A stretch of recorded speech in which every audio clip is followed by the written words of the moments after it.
నన్ను బ్రతికిస్తున్నావు అను యెహోవా నీ కృప నన్ను బలపరచుచున్నది అంటున్నాడు భక్తుడైన దావీదు. ఎన్నోసార్లు బలపరిచావు నైనా. గత వారంలో మా ప్రభువా, గత మాసాలలో ఎన్నోసార్లు ప్రభువా కృంగిపోయినటువంటి హృదయాలతో ఉన్నాం, కలవరముతో నిండిన హృదయాలతో ఉన్నాం, నెమ్మది లేనటువంటి హృదయాలతో ఉన్నాం. శరీర ఆరోగ్యాల విషయంలో నెమ్మది లేదు.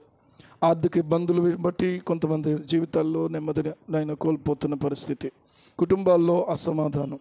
ఇన్ని విషయాలలో ప్రభువా నిజంగా బ్రతికి బట్టగట్టి మరలా తిరిగి నీ సన్నిధిలోకి ఈ దినము ఏప్రిల్ మాసంలో ఈ మొదటి ఆదివారంలోనికి మేము రాగలిగాము అని అంటే ఇది కేవలం నీ కృపను బట్టి మాత్రమే జరిగింది. నాయనా మీకు స్తోత్రాలు, వందనాలు వందనాలు వందనాలు.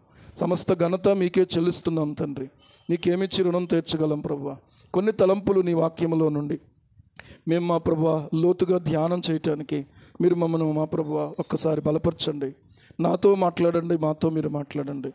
యేసు ప్రభు యొక్క అతి శ్రేష్టమైన నామములో ప్రార్థించి స్తుతించి వేడుకుంటున్నాం మా పరమ తండ్రి. ఆమేన్ ఆమేన్ ఆమేన్. ప్రియులారా, ఈ దినం ఈ 113వ కీర్తనలో నుండి ఈ వచనాన్ని కొంచెం మనం ఆలోచన చేయాలని నేను ఆశపడతా ఉన్నాను. ఇక్కడ ఈ కీర్తనాకారుడు ఏమని ప్రశ్నిస్తున్నాడంటే, ఉన్నతమందు ఆసీనుడయ్యున్న మన దేవుడైన యెహోవాను పోలి ఉన్నవాడు ఎవడో అని అంటా ఉన్నాడు.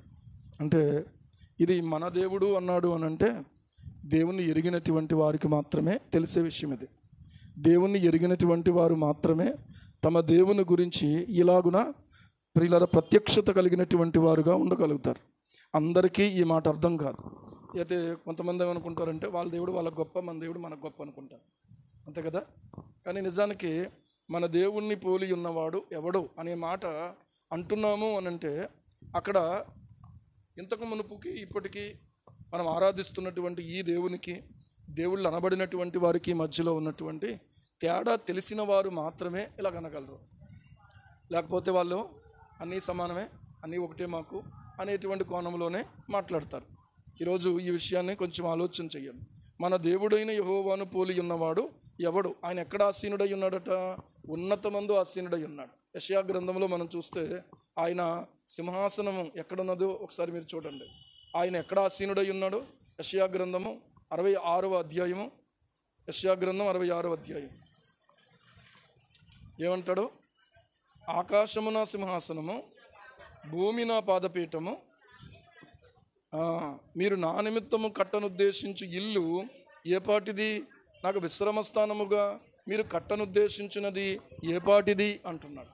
ఏమండి, సాధారణంగా మందిరాన్ని దేవుని ఇల్లుగా లేకపోతే దేవుని విశ్రమ స్థానంగా మనం చెప్పుకుంటే దేవుని వాక్యాన్ని బట్టి ఆయన అన్నాడు ఇది నా విశ్రమ స్థానము అని కూడా చెప్పారు. కానీ నిజానికి ఆయనను పట్టడానికి ఏది సరిపోతుంది? ఆయన పట్టడానికి ఏది సరిపోద్ది? ఎంత ఉన్నాడు ఆయన? ఎంత ఉన్నాడు ఆయన? ఒకసారి ఆలోచన చేస్తే కనుక ఎక్కడ ఆసీనుడై ఉన్నాడంటే ఉన్నతమందు ఆసీనుడై ఉన్న మన దేవుడైనటువంటి యెహోవా. హల్లెలూయా. ఉన్నతమందు ఆసీనుడై ఉన్నాడు. ఇంకా మనం చూస్తే యెషయా గ్రంథంలోనే 6వ అధ్యాయం మొట్టమొదటి 2 వచనాలు చదివితే అక్కడ రాయబడుతూ ఉంది. దయచేసి మీరు ఈ మాటను ఒకసారి అర్థం చేసుకోండి. ఎక్కడటైనా అత్యున్నతమైన సింహాసనమందు ప్రభువు ఆసీనుడై ఉండగా నేను చూచి తిని. ఏ సింహాసనమైనా భూమి మీద ఉండొచ్చేమో, ఒకవేళ ఒక అధికారాన్ని మించిన అధికారం, ఒక అధికారాన్ని మించిన అధికారం, ఒక అధికారాన్ని మించిన అధికారం ఉండొచ్చు. కానీ ఈ సింహాసనాన్ని మించిన సింహాసనం లేదు. ఇంకా ఈ సింహాసనాన్ని మించిన సింహాసనం లేదు ఇక. కాబట్టి అంత ఉన్నతుడైనటువంటి దేవుణ్ణి మనము ఆరాధన చేస్తున్నాము, మనం నమ్ముకొని ఉన్నాము. ఆయన చేతిలో సమస్తం ఉంది. ఏముంది? సమస్తము ఆయన చేతిలో ఉంది. ఆయన ఏం చేసినా కూడా నీతిగా, ఆయన న్యాయముగా చేసేవాడై ఉన్నాడు. ఆయన సింహాసనానికి ఆధారాలు 2. ఒకటేంటో తెలుసా? నీతి. రెండవది ఏంటంటే న్యాయము. నీతి న్యాయాలు కలిగినటువంటి వాడు దేవుడు. కాబట్టి ఆయన సింహాసనాన్ని ఎవరూ కదల్చలేరు. ఎందుకంటే ఆయన నీతిమంతుడు, ఆయన న్యాయవంతుడు. కాబట్టి ప్రియులారా, ఈ రోజున ఆ గొప్ప దేవుని గురించి మనం గొప్పగా తలంచుకోవాలి, కానీ చిన్నగా ఆలోచించకూడదు. ఆయన గురించి ఆయన ఎంత గొప్పవాడు అనే విషయాన్ని ఆలోచన చేస్తే ఇంకా ఆయన కంటే గొప్పవాళ్ళు ఎవరు లేరు. ఎవరైనా ఉంటే అప్పుడు ఆ దేవుడు అవుతారు. కాబట్టి దేవుడు అనేటువంటి స్థానం తర్వాత ఇంకే స్థానం లేదు. హల్లెలూయా. అర్థమవుతుంది కదా? ఆలోచించండి. ఉన్నతమందు ఆసీనుడై ఉన్న మన దేవుడైన యెహోవాను పోలి ఉన్నవాడు ఎవడు అని చెప్తూ ఆయన భూమి ఆకాశములను వంగి చూడను అనుగ్రహించుచున్నాడు. భూమిని, ఆకాశాన్ని వంగి చూడడానికి అనుగ్రహిస్తున్నాడట. ఎందుకంటే ఈ భూమి మీద దేవుడు చేస్తున్నటువంటి ఆశ్చర్యమైనటువంటి కార్యాలను ప్రియులారా భూమి ఆకాశము కూడా ఆశ్చర్యముతో తొంగి చూస్తూ ఉన్నాయి. పరలోకము నుండి దేవదూతలు కూడా తొంగి చూడగోరుతున్నారట. పేతురు రాసినటువంటి మొదటి పత్రిక మొదటి అధ్యాయం 12వ వచనం. పరలోకము నుండి పంపబడిన పరిశుద్ధాత్మ వలన మీకు సువార్త ప్రకటించిన వారి ద్వారా మీకు ఇప్పుడు తెలుపబడిన ఈ సంగతుల విషయమై తమ కొరకు కాదు కానీ మీ కొరకే తాము పరిచర్య చేసిరను సంగతి వారికి బయలుపరచబడెను. దేవదూతలు ఈ కార్యములను తొంగి చూడగోరుచున్నారు అట. ఎంత ఆసక్తిగా వాళ్ళు చూస్తున్నారు, చూడడానికి వాళ్ళు ప్రియులారా ఎంత ఆసక్తితో చూస్తున్నారు, తొంగి చూడగోరుతున్నారు అంటే వాళ్ళ ఆసక్తిని మనం గమనించాలి. ఇక్కడ ఏంటి, దేవుడు ఈ భూమి మీద ఆయన జన్మించటం ఏంటి, ఈ భూమి మీద ఆయన 33.5 సంవత్సరాలు ఉండడం ఏంటి, ఈ లోకంలో మంచితనం ఏముంది, ఈ లోకంలో అన్యాయము, బలాత్కారం, చాలా భయంకరమైనటువంటి హేయమైన కృత్యాలు జరుగుతున్నాయి. ఈ భూమి మీద దేవుడికి ఎంత ప్రేమ వచ్చేసిందేంటి అని చెప్పి ప్రియులారా ఆ దేవదూతలు కూడా ఆశ్చర్యపడేటువంటి పరిస్థితి ఉంది. భూమి ఆకాశమును వంగి చూడను అనుగ్రహించుచున్నాడు. ఇశ్రాయేలీయులట ఐగుప్తు దేశంలో నుండి బయటకు వస్తున్నప్పుడు ఆకాశం తొంగి చూచి ఏమి దృశ్యం ఇది, నిజంగా ఎలాంటి దేవుడు, నిజంగా ఈ దేవుడు, ఈ సృష్టికర్త ఎంత గొప్ప ప్రేమామయుడు, ఎంత గొప్ప శక్తిమంతుడు అనే విషయాన్ని చూసినప్పుడు ప్రియులారా ఆ ఆకాశము భూమి దేవుని స్తుతిస్తూ ఉన్నాయి. ఈ రోజున ఏ సాక్ష్యమైనా చెరిపోయగలుగుతారేమో మనుషుల సాక్ష్యాలు అయితే, కానీ భూమి యొక్క సాక్ష్యాన్ని చెరపగలిగిన వాళ్ళు ఎవరున్నారు? ఆకాశం యొక్క సాక్ష్యాన్ని చెరపగలిగినటువంటి వాళ్ళు ఎవరున్నారా? చెరపడానికి సాధ్యం కాక దానికి అబద్ధాలు కల్పించి అనేక రకాలైనటువంటి పుస్తకాలు రాసి చాలా నేరాలు మోపారు. కానీ ఒకదానితో ఒకటి సరిపడలేదు. ఆయన నిర్దోషిగానే సిలువ మీద మనందరి కొరకు ప్రాణం పెట్టడానికి ప్రియులారా ఆయన ఒక్కడే సరిపోయినటువంటి వాడు గనక చివరికి ఆయన తన్ను తానే మన కొరకు ఏం చేశాడు, తన్ను తానే అర్పించుకున్నాడు. తన్ను తానే నిర్దోషముగా ఆయన అర్పించుకున్నాడు. నిర్దోషి అని నిర్ధారణ అయినటువంటి తర్వాత ఆయన విడుదల చేయాలని ఆలోచన చేశాడు పిలాతు. ఎందుకు ఆయన విడుదల చేసేద్దాం, ఆయన యందు మరణానికి తగినదేమీ కనిపించలేదు అని అంటే సిలువ వేయము అని కేకలు వేశారు. చివరికి వారి కేకలే గెలిచిన ఈ లేఖనము నెరవేరునట్లుగా యేసుక్రీస్తు ప్రభువారు నీతిమంతుడుగానే సిలువ మీద ఆయన రక్తాన్ని చిందించారు. నిర్దోషిగా, నిష్కల్మషుడుగా, పాపులలో చేరక ప్రత్యేకంగా ఉన్నటువంటి వాడుగా ప్రియులారా ఆయన మన కొరకై ప్రాణం పెట్టి మన కొరకు మరణాన్ని పొంది సమాధిని జయించి వెళ్ళిపోతున్నప్పుడు ఎక్కడి నుంచి వెళ్ళాడు?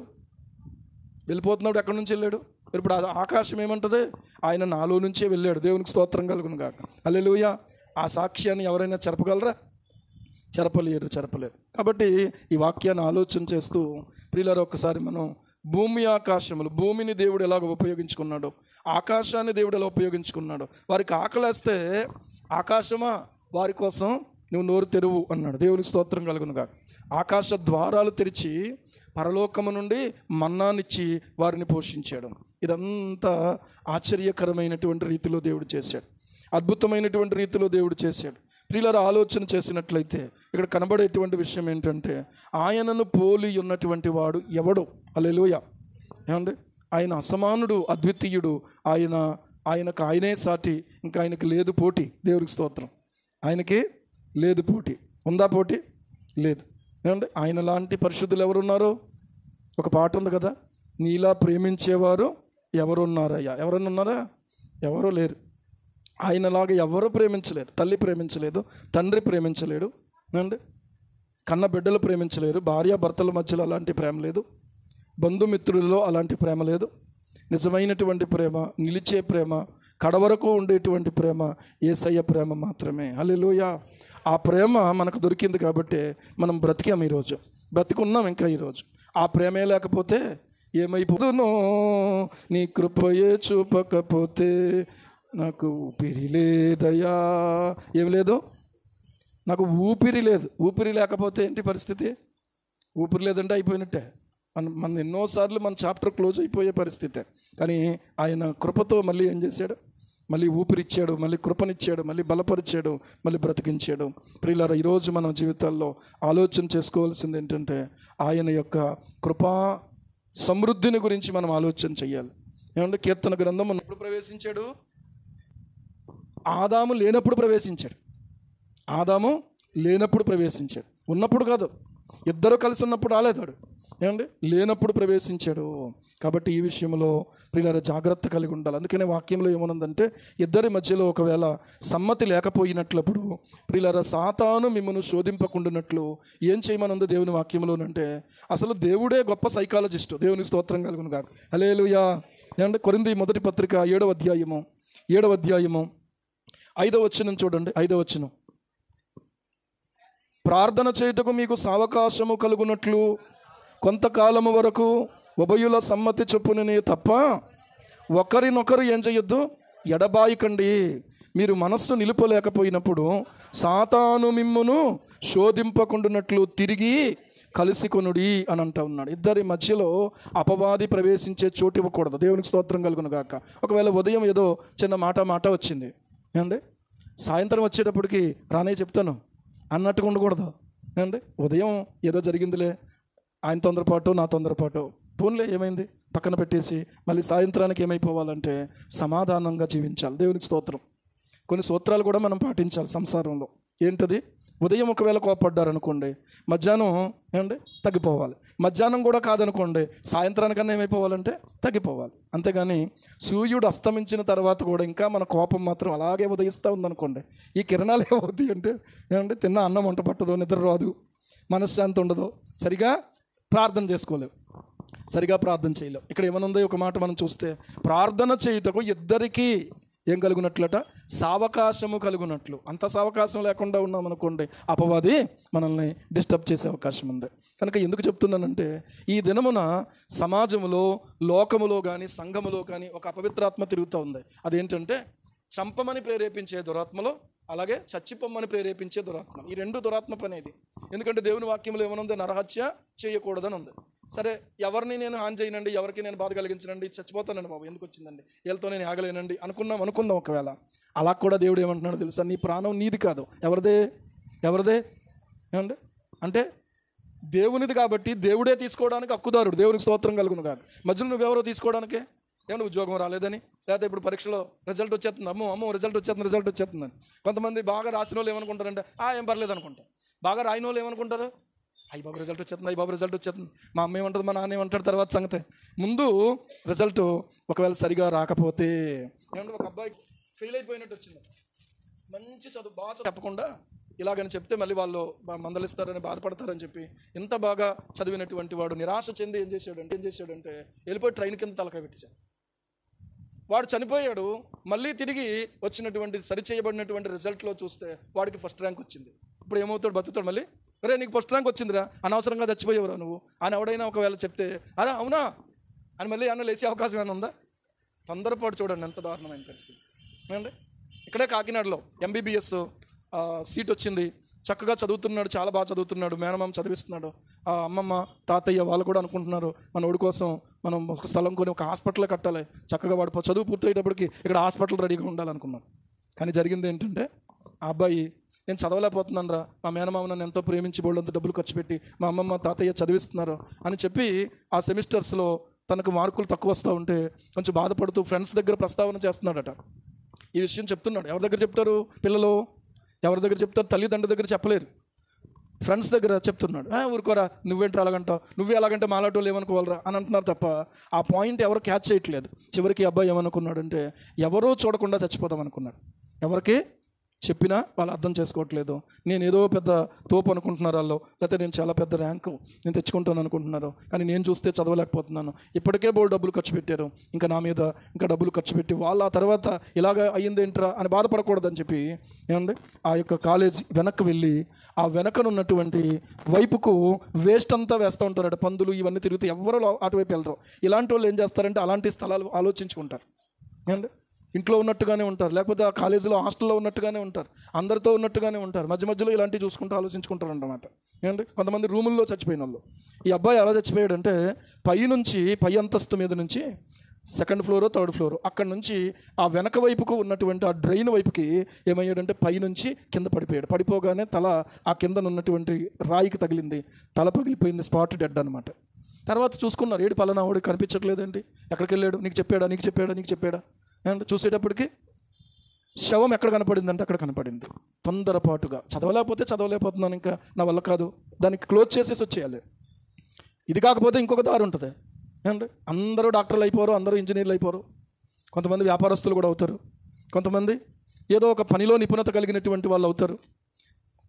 మన దగ్గర కొంతమంది పనులు చేసినటువంటి వాళ్ళు చక్కగా అన్ని పనులు చేయగలరు. అప్పుడు ఎలీషా ఉన్నాడు, గౌరీ ఉన్నాడు, ఇవన్నీ కూడా ట్రాన్స్ఫర్ విప్పేసి బిగించేసి మొత్తం లైన్ మీద పని అంతా చేసేస్తున్నాడు. ఎలాగ? ఏం చదువు? ఏమాత్రం 10th ఏమన్నా చదివాడా? కొన్ని ఐటీ ఏమన్నా చేసాడా? చేయలేదు.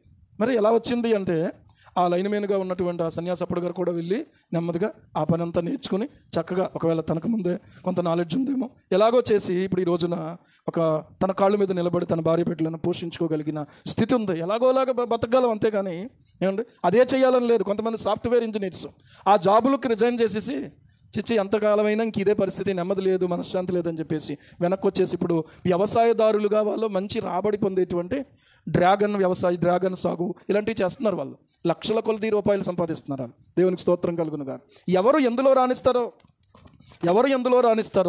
ప్రియులారా అందులోనే వాళ్ళు రాణిస్తారో, మిగిలిన దాంట్లో రాణించలేరు. కాబట్టి ఈరోజు నేను చెప్పే విషయం ఏంటంటే తొందరపాటు మాత్రం మంచిది కాదు. ఇది చాలా అనర్థాలకు దారితీసే అవకాశం ఉంది. ఈ రోజున ప్రియులారా గమనించండి, ఒకవేళ మీరు తొందరపడుతూ ఉంటే ఇదిగో ఈ తిమోతిని అడగండి, ఎలా పడ్డారో తెలుస్తుంది మీకు. లేకపోతే అక్కడ రామలక్ష్మిని అడగండి, అర్థమైందా ఆవిడ పరిస్థితి ఎలాగైందో. నిజంగా ఆలోచన చేస్తే ఎన్ని వైపులు తిరిగి, ఎన్ని రోజులు తిండి తిప్పలు లేకుండా డబ్బులు ఖర్చు పెట్టుకుని ఏమండి, ఇంకా ఆమె లేదంటే లేదు, అక్కడ ఉందంటే ఇక్కడ ఉంది, ఇక్కడ ఉందంటే అక్కడ ఉందని ఓ పక్క ప్రార్థనలు జరుగుతున్నాయి. అనేక రకాలుగా నలిగిపోయినటువంటి ఆ కుటుంబాన్ని చూసినప్పుడు ఈరోజు నేను ఒక మాట చెప్పగలను, ప్రియులారా దేవుడు ఆమెను దాచాడు కాబట్టి తప్ప ఏమనుకున్నారు అని అంటే ఆమె ఎక్కడో ఏదో అయిపోయిందనే అనుకున్నాను మొత్తానికి. ఇప్పుడు వచ్చింది కాబట్టి ఈ విషయం చెప్తున్నాను మీకు. మన దేవుడు ఎలాంటి వాడు అంటే గొప్పవాడు. దేవునికి స్తోత్రం కలుగును గాక. హల్లెలూయా. ఎక్కడ మన జీవితాల్లో మనం పొరపాటుగా ఆలోచన చేసుకుంటూ ఉన్నామో అక్కడ దేవుని వైపుకు మనం తొంగి చూడగలిగితే, దేవుని వైపుకు మనం తలెత్తి చూడగలిగితే అక్కడ మనకు సమాధానం దొరుకుతుంది. వాక్యాన్ని ఆలోచన చేయండి. దేనిని గురించి మీరు ఏం చేయొద్దు, చింతపడకుడి. ప్రతి విషయములోనూ ఏం చేయండి అంటే విజ్ఞాపనముల చేత కృతజ్ఞతాపూర్వకంగా మీ విన్నపాలు దేవునికి తెలియచేయండి. ఎవరికి తెలియచేయండి? సేవలో కూడా కొన్నిసార్లు నాకు కూడా అలాంటి ఆలోచన వచ్చింది. ఎందుకు, ఇంకా మనం చేయలేము, మన వల్ల కాదు, నా వల్ల కాదు అనుకున్న పరిస్థితి. కానీ ఆశ్చర్యకరంగా పరిశుద్ధాత్ముడు మరలా బలపరిచాడు. దేవునికి స్తోత్రం కలుగును గాక. నాకు ఎప్పుడు రాలేదని నేను అన్నాను. అబద్ధాలు ఎందుకు చెప్పడం? మీలాంటి వాడిని నేను కూడా. ఏలియా గురించి ఎవరు రాయబడి ఉంది? ఏలియా మన వంటి స్వభావము గల మనుష్యుడే అండి. మనకు అలాంటి స్వభావం ఉంది కాబట్టి మన వంటి స్వభావము గల మనుష్యుడే. కొన్ని బాధలను ప్రియులారా ఓర్చలేక, కొన్ని సమస్యలను ఎదుర్కోలేక, కొన్ని పరిస్థితులను సరిదిద్దుకోలేక ఏమండి ఎన్నో విషయాలలో ఈ రోజున ఆలోచన చేస్తే ఒకప్పుడు మాటికి దుఃఖం వచ్చేసి కన్నీళ్లతో ఏమండి చెప్పుకునే పరిస్థితి, కానీ ఈ రోజున ఆనంద బాష్పాలతో చెప్పుకునే పరిస్థితికి దేవుడు తీసుకొచ్చాడు. హల్లెలూయా, హల్లెలూయా. చేసిన మేలులు జ్ఞాపకం చేసుకోవాలి, చూపినటువంటి ప్రేమను జ్ఞాపకం చేసుకోవాలి. ఈ రోజుకి కూడా ఆయన మారలేదు. ఒకవేళ నువ్వు వాళ్ళు మారిపోయారు ఇలా మారిపోయారు అనుకుంటే ఆయన మారలేదు. కనుక మారనటువంటి దేవుని కొరకు నేను బ్రతుకుతాను. మారిపోయేటువంటి మనుషులను చూసి నేను మారిపోకుండా మారనటువంటి దేవుని కోసం బ్రతుకుతాను అని అనుకునేటువంటి మనస్సు మనకు రావాలి. హల్లెలూయా. ఏమండి ఏమి సాధించామండి? ఎన్ని ఆత్మలను సంపాదించగలిగాం? ఈరోజున ఆలోచన చేస్తే ఒక మాట ఇక్కడ మనం చూసినట్లయితే ఆయన సంతు లేని దానిని ఇల్లాలుగా చేసేవాడు. చివరి వచనంలో చూస్తే కుమారుల సంతోషము గల తల్లిగాను చేయును యెహోవాను స్తుతించుడి అని అంటూ ఉన్నాడు. ఇక్కడ మనం చూసినట్లయితే దేవుని వాక్యంలో ప్రియులారా అబ్రహాము భార్య అయినటువంటి శారయికి, అప్పటికింకా అబ్రాము శారయి, ఆ తరువాత దేవుడు ఆయన పేరును అబ్రహాము అని మార్చాడు, శారయి పేరును శారా అని మార్చాడు. దేవునికి స్తోత్రం. అబ్రహాము అంటే జనములకు తండ్రి. అసలు ఒక్కడే లేడు, జనములకు తండ్రి ఎలాగవుతాడు ఏమండి? ఓకే, అది పక్కన పెట్టండి. శారయి అనే పేరును దేవుడు శారాగా మార్చాడు. శారా అంటే అర్థం ఏంటంటే రాజకుమారి అట. దేవునికి స్తోత్రం. ఏ కుమారి? రాజకుమారి అట. ఎంత అద్భుతమైన పేరు పెట్టాడు దేవుడు. దేవుడు పెడితే పేరు, ఆ పేరు సార్థకం అయిపోద్ది అంతే. అబ్రహాము అంటే అదేంటి ప్రభు అలా పిలుస్తున్నావు? కనీసం ఒక్కడు కూడా లేడు, కానీ ఆయన ఏమని పిలుస్తున్నాడు? జనములకు తండ్రి అని పిలుస్తున్నాడు. ఆయన పిలిచాడు అంటే ఖచ్చితంగా అది నెరవేరిపోద్ది అంతే. చప్పట్లు కొట్టి దేవుని మహిమపరచండి. ఏమండి ఈ రోజున మనము ప్రియులారా అలాంటి గొప్ప దేవుని చేతిలో ఉన్నాం కనుక కలవరపడొద్దు, దిగులు చెందొద్దు. మనము దేవునికి ఉపయోగపడుతున్నామని, మనము దేవునికి దగ్గరగా ఉన్నామని, మనము దేవుని కొరకు ఇంకా ఏదో చేయబోతున్నామని అపవాదికి ముందే తెలుసు కనుక వాడు ఇలాంటి బాణాలు వేస్తున్నాడు మన మీద. నా మీదే కాదు, మీ మీదే కాదు, ద్వారపూడిలో కాదు, సమర్లకోటలో కాదు, మొత్తం ప్రపంచవ్యాప్తముగా ఉన్నటువంటి క్రైస్తవ సంఘాలన్నిటికీ ఈ దాడి ఉంది. అర్థమవుతుందా? ఒక గొప్ప దైవ సేవకుడు ఆయన ఈ మాట చెప్పారు. ఏమన్నారంటే, ఎందుకు అపవాది నన్నే టార్గెట్గా పెట్టుకుని ఉన్నాడు, చాలా బలంగా శోధన కలుగుతూ ఉంది, చాలా బలంగా దాడి చేస్తున్నాడు, నా మీదే కాదు. అర్థమవుతుందా? విశ్వాసమును డాలు పట్టుకున్నది, దానితో మీరు దుష్టుని అగ్ని బాణములన్నిటినీ ఆర్పుటకు శక్తిమంతులగుదురు అన్నాడు. మనం ఏం చేయాలి అని అంటే, మనం యుద్ధరంగంలో ఉన్నాం ప్రియులారా. మనం ఏం చేయాలంటే ఆయుధాలు ధరించుకుని నిలబడాలి. దేవునికి స్తోత్రం. ఏ ఆయుధాలు ధరించుకోవాలో ఎఫెసీ పత్రిక 6వ అధ్యాయము 10 నుంచి 18 వచనాల వరకు ఉన్న ఆయుధాలు ధరించుకోవాలి మనం. అర్థమైందా? ఏ ఆయుధాలు ధరించుకోవాలా? ఎలాగనగా, నడుమునకు సత్యమును దట్టి కట్టుకొని, నీతి అను మైమరువు తొడుక్కొని, పాదములకు సమాధాన సువార్త వలననైనా సిద్ధ మనస్సును జోడు తొడుక్కొని నిలువబడుడి. ఇవన్నీయుగాక ఏం పట్టుకోండి? విశ్వాసమును డాలు పట్టుకొనుడి, దానితో మీరు దుష్టుని అగ్ని బాణములన్నిటినీ ఆర్పుటకు శక్తిమంతులగుదురు అంటున్నాడు. హల్లెలూయా. విశ్వాసమును డాలు పట్టుకొనుడి. అపవాది ఏం చేస్తున్నాడంటే అగ్ని బాణాలు వేస్తున్నాడు. దాన్ని ఆర్పడానికి దేవుడు నీకు ఇచ్చిన ఆయుధాల్లో ఒకటి ఏంటంటే విశ్వాసమును డాలు. దాన్ని ఏం చేయాలి? దానితో అగ్ని బాణాలను అడ్డుకుంటే ఆర్పడానికి శక్తిమంతులు అవుతామంట మనం. హల్లెలూయా. ఈరోజున ఒక మాట ఆలోచన చేసుకుందాం. ప్రభువే నమ్మదగిన వాడు. అనేక రకాలుగా ఉంటాయి శోధనలు, అనేక రకాలుగా ఉంటాయి ఇరుకులు, అనేక రకాలుగా ఉంటాయి అపవాది వేసే బాణాలు. కానీ ఇది అపవాది వేస్తున్నది, ఇది దేవుడు ప్రేరేపణ కాదు. ఎందుకంటే మనం పోతే దేవుని పనికి నష్టం జరుగుతుంది, అపవాది పనికి పుంజుకుంటాం. అర్థమవుతుందా? యాకోబును ఖడ్గంతో చంపించేసింది ఎందుకు? ఏమండి? సువార్తను ఆటంకపరచడానికి. మళ్ళీ దేవుడు తన కృపచేత పేతురును బ్రతికించి మళ్ళీ చెరసాల్లో నుంచి బయటికి తీసుకొస్తే ఒక్కసారే అగ్ని జ్వాలలాగా రెగిపోయింది అంతే దేవుని పని. దేవునికి స్తోత్రం కలుగును గాక. ఈ రోజున నీవు లేవాలి, అంతేకాని నువ్వు దిగులుతో లేకపోతే నీవు ప్రియులరా బాధతో ఉండకూడదు. ఇందాక పాడినటువంటి పాట చూస్తే ఎంత అద్భుతమైనటువంటి అర్థం ఉంది దాంట్లో. నీవు నా తోడు ఉన్నావయ్యా, నాకు భయమేలా నా యేసయ్యా. ఏంటి? ఆయన తోడు ఉన్నాడా లేదా అనేది చూసుకోండి. ఆయన ఉంటే కనుక భయం లేదు. దేవునికి స్తోత్రం.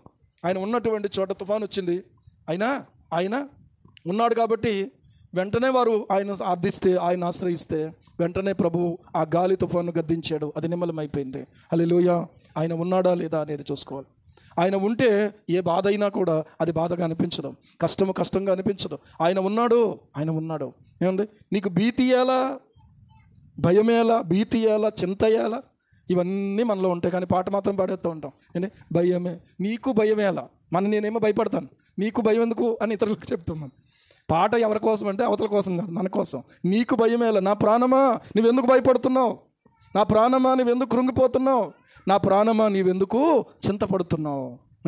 ఆయన యందు నిరీక్షణ ఉంచు, ఆయనను స్తుతించు అని చెప్పుకోగలిగినటువంటి మాటలు మన నోట నుంచి రావాలి. హల్లెలూయా, హల్లెలూయా. లాజరు ఎందుకు బతకాలండి? నీకు చక్కగా వస్త్రాలు ఉన్నాయి, ఉండడానికి ఇల్లు ఉంది, ఏమంటే రెడీగా టిఫిను, రెడీగా భోజనం, రెడీగా అన్నీ. ఏమంటే తినకపోతే అమ్మా తినమ్మా, నువ్వు తినకపోతే నేను తిన్నావు అని వాళ్ళు ఉన్నారు. లాజర్కి ఎవరు ఉన్నారు? నువ్వు తినకపోతే నేను తిన్నాను వాళ్ళు ఎవరన్నా లాజర్కి ఉన్నారా? లాజర్ అంటే ఆయన ఎక్కడ ఉన్నాడని చూస్తున్నారు మీరు. ఉన్నాడా లేదా? మరి ఎందుకు బ్రతకాలి? నిజంగా ఎందుకు బ్రతకాలి అంటే ఈ జీవితం ఎందుకు బ్రతకాలి అని ఎందుకు అనిపిస్తుందంటే ఎవరినో చూసి వాళ్ళు బాగా బ్రతుకుతున్నారు, నా బతుకే ఇలాగ ఉందనుకుంటున్నాం కాబట్టి, ఇంకేమీ కాదు కారణం. ఎవరినో చూసి ఏమండి, కొబ్బరి చెట్టును చూసి తాటి చెట్టు ఏమండి ఎప్పుడైనా దిగులు పడద్దా? నా కాయలు ఇంతే ఉంటాయి, నా కాయలు చూడు ఎంత పెద్దవి ఉంటాయి అంటే నీవు నీ రూపము, నీ పోలిక, నీ పని వేరు. నువ్వేంటంటే వేసవకాలంలో బొండాలతోటి అందరూ దాటి తీర్చాలి. నేనేటి ఏమండి పళ్ళునిచ్చేటువంటి ఈత చెట్టు. దేవునికి స్తోత్రం. ఏమండి కనీసం ఒక ఇన్ని పళ్ళు తింటే వాళ్ళ కడుపు నింపుతాను నేను. నువ్వేంటంటే దాహం తీరుస్తావు. ఇంకా ఏమన్నా అయితే వాళ్ళ తలకే ఉపయోగపడతావు. ఎలాగా? ఇప్పుడు తలకు నూనె రాత్రం మానేసాం మనం, అంతా పేసనం. ఇంకా ఏమన్నా అయితే కూరలోకి ఉపయోగపడతా. ఏమండి ఈతకాయల కూర ఎవరన్నా వండుకుంటారా? కొబ్బరికాయ కూర వండుకుంటారు తెలుసా? తెలుసా? కొబ్బరి కూర వండుకుంటారమ్మా. దాని లైఫ్ అది, దీని లైఫ్ ఇది. ఇదేమో చిన్నగా ఉంటుంది చెట్టు, అదేమో పెద్దదిగా ఉంటుంది. అమ్మో నేను అంత లేనే, నేను అంత హైట్ లేనే అని అనుకుంటే హైట్ అవుతుందా? ఏంటి అవ్వదు. దాని పని దానిదే, దీని పని దీనిదే. దేవునికి స్తోత్రం కలుగును గాక. హల్లెలూయా. ఇప్పుడు వేసవకాలం వచ్చింది, ముంజికాయల టైం. ఏమన్నా ముంజులు ఎక్కడికక్కడ అమ్ముతారు. చక్కగా వాటిని తింటే మన దాహార్తి తీర్చబడుతుంది. దేని అవసరత దానికి దేవుడు ఏర్పాటు చేశాడు. ఏమండి ఈ రోజున ఆలోచన చెయ్యండి. దేనినో చూసి, ఎవరినో చూసి నేను అలా బతకలేకపోతున్నాను అనుకుంటున్నాం కాబట్టి ఎందుకు బతకడం అనుకుంటున్నాం? అలా కాదు, నీకంటే చిన్నగా ఉన్నటువంటి వాళ్ళు బ్రతుకుతున్న పరిస్థితి, నీకంటే శ్రమలో ఉన్నవారు బ్రతుకుతున్న పరిస్థితి, ఉన్న వాళ్ళందరినీ పోగొట్టుకుని నిలబడ్డావు. యోబుని చూడు, దేవునికి స్తోత్రం కలుగును గాక. హల్లెలూయా. మరీ బేదరికములో లేకపోతే ఏదో ఆ పూట ఉన్నదా నీకు. సారెపతి విధవరాలను చూడు, దేవునికి స్తోత్రం. బైబిల్లో అన్నీ ఉన్నాయి, అన్ని పోలికలు ఉన్నాయి బైబిల్లో. ఏమండి, శ్రమలో ఉన్నావా, బాధలో ఉన్నావా, ప్రభువు నిమిత్తం ద్వేషించబడుతున్నావా, పౌలు శీలలను చూడు, దేవుడికి స్తోత్రం కలుగును గాక. పౌలు శీలలను ఏం చేశారు? కొట్టి హింసించి చెరసాలలో వేసి, ఏమండి, వాళ్ళని బొండలో వేసి బిగించారు. కాళ్ళు బొండలో వేసి బిగిస్తే మధ్యరాత్రి వేళ వాళ్ళు పాటలు పాడుతూ దేవుని స్తుతించారు. హల్లెలూయా. ఏమండి, ఏదైనా కూడా ప్రియులారా ఇతరులతో కంపేర్ చేసుకునేటప్పుడు మనం ఏం చేయాలంటే మనకంటే చిన్నోళ్ళతో కంపేర్ చేసుకోవాలి. ఆత్మీయ జీవితంలో ఏం చేయాలంటే మనకంటే ఉన్నతమైన వాళ్ళతో కంపేర్ చేసుకోవాలి. మనం రివర్స్. అందుకనే మనకి ఏమనిపిస్తుంది అంటే ఎందుకు అనిపిస్తుంది. ఏమండి, నేను ఎవరో సేవకుడిలాగా 40,000 మందిని కూర్చోలేకపోతున్నానని బాధ నాకు లేదు. ఎందుకంటే 40,000 మందిని ఆయన ఎలా కూర్చుకుంటున్నాడో నాకు అనవసరం, కానీ దేవుడు నాకు ఇచ్చిన 40 మందే చాలు నాకు. దేవునికి స్తోత్రం కలుగును గాక. హల్లెలూయా. ఒకవేళ దేవుని చిత్తమైతే అన్ని వేల మందిని కూడా దేవుడు నాకు ఇవ్వగలడు, ఆయనకు అసాధ్యమైంది లేదు. కానీ ఇప్పుడు మాత్రం నేను వాళ్ళని ఎవరినో చూసి ఏదో చూసి నేను అలా చేయలేకపోతున్నాను, అలాంటి సౌండ్ సిస్టమ్ నాకు లేదే, అలాంటి ఏర్పాట్లు నాకు లేవే, అలాంటి స్టాల్స్ నేను పెట్టించలేదే అని నేను బాధపడను. కారణం ఏంటంటే నేను కంపేర్ చేసుకోవట్లేదు కాబట్టి. కంపేర్ చేసుకున్నాను అనుకోండి, ఏంటి ఎంతకాలం అయినా ఇలాగున్నాను అనిపిస్తుంది. కనుక కంపేర్ చేసుకోవడం మానేయాలి అలాంటి వాళ్ళతోటి. ఎంత దీనస్థితిలో ఉండి సేవ చేస్తూ ఈ రోజుకి కూడా 8 సంవత్సరాలు సేవ చేస్తే ఒక దైవజనుడికి ఆ యొక్క ట్రైబల్ ఏరియాలో ఆ కొండ జాతుల ప్రజల మధ్య సేవ చేస్తే 8 సంవత్సరాలు తిరిగితే ఒక ఆత్మ దొరికింది. ఏమండి, ఎన్ని సంవత్సరాలు? 8 సంవత్సరాలు తిరిగితే ఒక ఆత్మ దొరికితే మేము వెళ్ళినప్పుడు ఆయన బాప్తిసం ఇచ్చాయని చెప్తున్నాడు. 8 సంవత్సరాలు ఈ ఆత్మ కోసం ప్రయాసపడ్డాను బాబు. కళ్ళు చెమగిల్లినవి, ఒక్కసారి గుండె బరువెక్కిపోయింది ఆ మాటకి. ఏమండి, ఇలా వెళ్తే అలా దొరికేస్తే ఇంకా కష్టపడేది పెద్దగా ఏముండదు. ఈరోజున ఆలోచన చేస్తే ప్రియులారా దేవుని పని దేవుడు జరిగించుకుంటాడు. కానీ మనము నిలబడాలి. దేవునికి స్తోత్రం కలుగును గాక. మనము నిలబడాలి. మనం ప్రభు పాదాలు పట్టుకోవాలి. నమ్మకంగా మనం ఉండాలి. ఆ లెక్కన ఇప్పుడు 2 పిల్లలను పెంచడం ఎంతో కష్టంగా ఉంది. కానీ సూసన్న వెస్లీ ఎంతమంది పిల్లలను పెంచిందంటే సుమారుగా ఎంతమంది పిల్లలను పెంచింది? 17 మంది పిల్లలను పెంచిందట. దేవునికి స్తోత్రం. ఎంతమంది? వాళ్ళందరినీ కూడా ఎలా పెంచిందంటే భక్తి జీవితంలో పెంచింది, విశ్వాసంలో పెంచింది, ప్రార్థనలో పెంచింది, పరిశుద్ధతలో పెంచింది, దేవునికి అనుకూలమైన వ్యక్తులుగా పెంచింది. ఈరోజున ఆలోచన చేయండి. ఎవరినెవరినో పోల్చుకోవద్దు. ప్రభువా, కనీసం ఆమె ఎంతమందిని పెంచింది, కానీ నేను కనీసం కొంతమందినైనా నాకు ఇచ్చిన వారినైనా నేను నీ కొరకు పెంచడానికే సహాయం చేయి ప్రభువా. ఏమండి, ఒక మాట నేను మీకు తెలియచేస్తాను. మునుపటి కంటే దేవుడు నెమ్మదిగా ఇంకా మెరుగైన జీవితాన్ని మనకిస్తూ ఉన్నాడు. హల్లెలూయా. ఏమండి, ఈ రోజున ఆలోచన చేసుకుందాం. విచారము, బెంగ ఈ రోజున ఎక్కువైపోతూ ఉంది. ప్రియులారా, కలవరం ఎక్కువైపోతూ ఉంది. ఒకసారి 1 సమూయేలు గ్రంథము 1వ అధ్యాయము 1 సమూయేలు గ్రంథం 1వ అధ్యాయము 6వ వచనం ఒకసారి చదవండి. 6వ వచనం. యెహోవా ఆమెకు సంతు లేకుండా చేసి ఉన్న హేతువును బట్టి ఆమె వైరియగు పెనిన్న ఆమెను విసిగించుటకై ఆమెకు కోపము పుట్టించుచు వచ్చెను. ఏమంటే కోపము పుట్టించుచు వచ్చెను. ఆమె ప్రాణం విసిగిపోతూ ఉంది మాటికి. ఎందుకు విసిగిపోతుందంటే పెనిన్నాకేమో పిల్లలు కలిగారు, అన్నాకు పిల్లలు కలగలేదు. ఏమండి, పిల్లలు కలగకపోతే ఎలా ఉంటుందో లేట్ అయిన వాళ్ళకి తెలుస్తుంది. ఉద్యోగం రాకపోతే ఎలాగుంటుందో ఇప్పుడు ఉద్యోగము కొన్ని సంవత్సరాల నుంచి ఎదురు చూశాక వచ్చిన వాళ్ళకి తెలుస్తుంది కదా. ఆ శ్రమ ఏంటో, ఆ వేదన ఏంటో, ఆ బాధ ఏంటో, ఆ ఇబ్బంది ఏంటో మాటికి ఆ నాన్నగారిని అడిగి ఏదో ఒక అవసరాలు తీర్చుకునే దగ్గర ఎప్పుడూ అడుగుతుందే ఉంది నా జీవితం అని అనిపిస్తూ ఉంటుంది. కానీ పర్వాలేదు, ఒకరోజు ఇచ్చేవాడిగా దేవుడు నన్ను చేస్తాడో అని విశ్వాసంతో దేవుని స్తుతించాలి. హల్లెలూయా. ఇక్కడ ఉన్న విషయం చూడండి. ఎల్కానా అనేటువంటి పెనిమిటికి హన్నా, పెనిన్నా అనేటువంటి 2 భార్యలు. ఆ రోజుల్లో అలాగుంది. పాత నిబంధన కాలం. కొత్త నిబంధనలు అలా కుదరదు ప్రియులారా. కనుక ఈ విషయాన్ని బట్టి మనం జాగ్రత్తగా వాక్యానుసారంగా ఆలోచన చేయాలి. పెనిన్నాకు పిల్లలు కలిగారు కనుక ఆ పెనిన్నా ఏం చేస్తూ వచ్చిందంటే మాటికి హన్నాను చూసి, ఏమండి, గుడ్డు మూతదానా ఏదేదో మాట్లాడి చాలా రకాలుగా విసిగించేస్తూ వచ్చింది. ఏంటి, దేవుడే కదా నాకు ఈ పరిస్థితి రప్పించాడు అని చెప్పి ప్రియులారా ఆమెకు విసుగు కలుగుతూ వచ్చింది. నేను అనుకుంటాను ఏంటంటే మాటికి ఆమె పరిస్థితి ఎలాగుందంటే విసిగిపోతూ వచ్చింది. ఈమె విసిగించేస్తుంది, కోపం పుట్టించేస్తుంది. చాలా దారుణంగా ప్రవర్తిస్తారు కొంతమంది. కోపం పుట్టించటం, విసిగించటం. ఇలా చేస్తున్నటువంటి సమయంలో ప్రియులారా చాలా కష్టం ఇలాంటి విషయాలలో ఓర్చుకొని ఉండడం, ఏమండి తల దించుకొని ఉండడం. కానీ హన్నా పెనిమిటి వచ్చేటప్పటికి ఏడుస్తూ కూర్చునేది, ఏడుస్తూ ఉండేది. ఎందుకంటే ఇలాంటి పరిస్థితి ఇంట్లో ఉంది. భర్త బయటికి వెళ్ళిపోతాడో కష్టపడి ఇంటికి వచ్చేటువంటి టైంకి ఇంట్లో ఇలాంటి పరిస్థితి ఉంది అని అన్నప్పుడు ప్రియులారా ఎల్కానాను చూసి భర్తలు నేర్చుకోవాలి. హన్నా నీవెందుకు ఏడుస్తున్నావు? నువ్వు భోజనం తిన్నావా? కొంతమందికి తిన్నావా లేదా అని అడిగే పరిస్థితి లేదు. ఒకసారి నేనే టిఫిన్ చేసేయండి అంటే ఆ కంగారులో టిఫిన్ చేసేస్తున్నాను. పాస్టమ్ గారు అంత కనీసం నువ్వు తిన్నావా అని అడిగారా మీరు నన్ను? అరే మర్చిపోయి నిజమే కదా, భోజనము మానుటియాలా అన్నాను. అంటే ఆయన భోజనానికి ముందు ఏమడిగాడు అనమాట, అన్నాను భోజనం చేసావా, ఎందుకమ్మా దుఃఖంగా ఉన్నావు నువ్వు అని ప్రియులారా అడుగుతూ వచ్చాడు. ఏమంటే ఇలాంటి మాటలే ఓదార్పునిస్తాయి. తర్వాత మీరు చూడండి, నీకు మనోవిచారం ఎందుకు కలిగింది? నాకు తెలుసు నీకు ఎందుకు విచారం కలిగిందో, బిడ్డలు కలగలేదనే కదా. ఒక్క బిడ్డ అయినా కలిగి ఉంటే నీకు ఆ విచారం ఉండదు. కానీ ఒక మాట చెప్పరా, నీకు 10 మంది కొడుకుల కంటే నేను విశేషమైన వాడిని కాదా అని దగ్గర తీసుకుని ఆమెను ఓదార్చేవాడట ఎల్కానా. దేవునికి స్తోత్రం.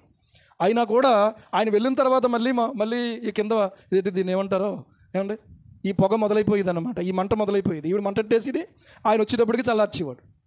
ఈవిడ మంటట్టేసేది, ఆయన వచ్చిన తర్వాత చల్లార్చేవాడు. ఓకే, కానీ ఈ విషయం ఆమెకు హృదయానికి చాలా బాధ కలిగించేది. ఒక ప్రక్క ఆదరణ దొరుకుతుంది, కానీ నేనెందుకు ఇలా ఉండాలి?